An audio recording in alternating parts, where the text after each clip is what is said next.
Oke, hai. Hari ini kita akan membahas mengenai tutorial uji korelasi. Yang pertama tentunya siapkan dulu datanya ya. Di sini saya punya 100 data dari dua variabel yaitu konformitas dan kecurangan akademik. Tahap yang pertama adalah kita kopas dulu datanya dari Excel, lalu kita paste di SPSS ya, seperti ini. Nah, kalau sudah muncul, kita klik variable view. Nah, di sini nanti kita ganti nama ya. Yang di var 00001 kita ganti dengan konformitas. Sedangkan yang di var 00002 ini kita ganti dengan kecurangan akademik. Kemudian di sini 0, lalu di sini 0. Untuk menghilangkan desimalnya ya. Lalu maka ini di data view akan terlihat seperti ini. Nah, untuk uji korelasi kita perlu melakukan uji asumsi klasik. Ada dua, yaitu uji normalitas dan uji linearitas. Di sini yang pertama kita akan uji normalitasnya dulu dengan cara klik analyze, lalu non-parametric test, dan kita pilih one sample KS. Nah, di sini kita akan pakai Kolmogorov-Smirnov test untuk uji normalitas. Di sini teman-teman, kenapa kita bisa pakai Kolmogorov-Smirnov? Karena menurut penelitian, menurut beberapa teori ya, kalau di atas 50 kita bisa pakai sampelnya di atas 50 kita bisa pakai Kolmogorov-Smirnov. Lalu untuk data dari konformitas dan kecurangan akademik kita pindahkan ke box test variable list. Lalu kita pastikan kalau sudah tercentang ya yang normal dan kita klik OK. Nanti kita akan tunggu untuk outputnya nanti keluar di file yang berbeda. Di sini yang kita lihat adalah Kolmogorov-Smirnov atau Z atau KEZ. Ini untuk konformitas di sini ada nilainya 1,068, sedangkan untuk kecurangan akademik ini hasilnya adalah 1,087. Dan kita juga lihat signifikansinya ada 0,204 untuk konformitas dan kecurangan akademik ini hasilnya 0,188. Nah, teman-teman, untuk normalitas sendiri kita perlu fokus ya kita lihat di signifikansinya. Jika signifikansi di atas 0,05 maka kita dikatakan normal. Ya, kebetulan ini di data fiktif yang kita punya untuk konformitas dan kecurangan akademik ini memiliki signifikansi di atas 0,05 sehingga dapat dikatakan bahwa data memiliki distribusi yang normal.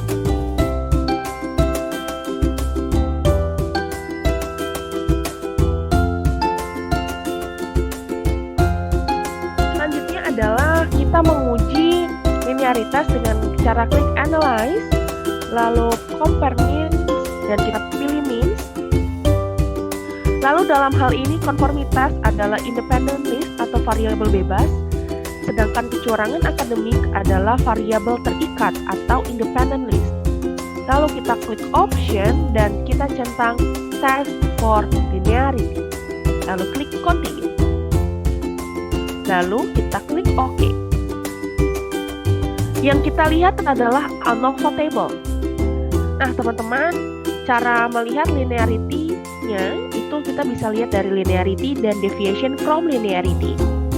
Untuk linearity kita lihat di signifikansinya harus di bawah 0,05 supaya dikatakan linear.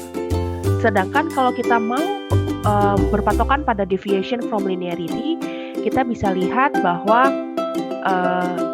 ini di atas 0,05 sehingga kalau kesimpulannya adalah kalau menggunakan linearity berarti signifikansinya harus di bawah 0,05.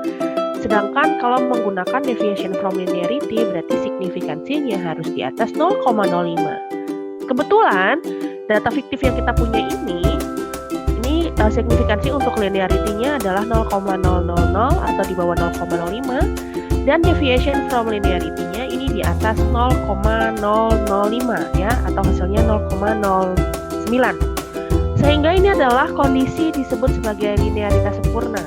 Yang tidak sempurna itu mungkin di linearity-nya di bawah 0,05, tapi deviation from linearity-nya itu malah tidak di atas 0,05 seperti itu. Nah, tergantung nanti teman-teman mau pakai yang mana, pakai salah satu juga boleh. Karena data hasil ini adalah normal dan linear, ya, linear, maka pilihan yang kita pakai di sini adalah kita menggunakan Pearson product moment untuk praktik korelasinya. Di sini kita klik analyze, lalu kita pilih correlate dan kita pilih yang bivariate. Lalu kedua variabel ini kita masukkan ya, kita pindahkan ke box variables. Nah, teman-teman di sini ada pilihan ya. Kalau teman-teman misalnya pakai Pearson, berarti ini memenuhi kriteria ya, artinya normal dan linear. Tapi kalau misalnya salah satunya tidak normal gitu ya, misalnya data tidak normal tapi linear, atau misalnya kebalikannya datanya normal atau dia tidak linear, maka yang harus digunakan adalah Spearman rank, yang Spearman ya, bukan yang Pearson. Kemudian yang kedua adalah test of significance. Di sini ada two tailed dan one tailed. Kapan sih kita menggunakan two tailed? Ini ketika hipotesis yang kita kembangkan itu tidak berarah. Sedangkan kalau yang one tailed berarah, dalam hal ini arah adalah kita sudah menentukan di hipotesis apakah ada hubungan terdapat hubungan positif ya atau negatif gitu ya. Nah, kalau sudah ada kata positif atau negatif, maka itu disebut one tailed. Sedangkan kalau yang tidak ada kata positif atau negatif itu disebut two tailed. Kemudian kita klik OK. Maka terlihat hasil korelasi seperti ini. Nah, yang Pearson correlation ini disebut koefisien korelasi. Nilainya di sini adalah 0,621. Dan untuk signifikansinya adalah 0,000. Nah, teman-teman, dengan kondisi koefisien korelasi ini tidak bertanda negatif ya, berarti ini ada hubungan positif gitu ya.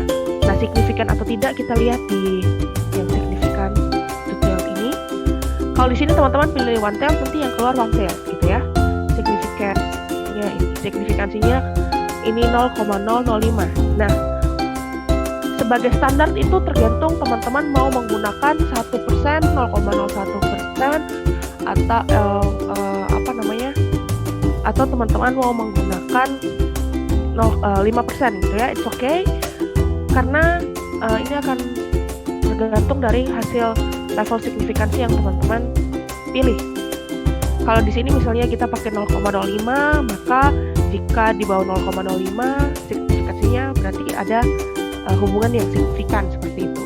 Nah, teman-teman kita bisa lihat di sini persen correlation-nya ini plus ya, 0,621, dan signifikansinya ini di bawah 0,05, atau misalnya mau pakai 0,001 tuh juga boleh ya, karena di sini signifikansinya 0,000. Sehingga dapat dikatakan bahwa ada hubungan yang positif dan signifikan. Itu saja dari saya, semoga ini membantu. Terima kasih.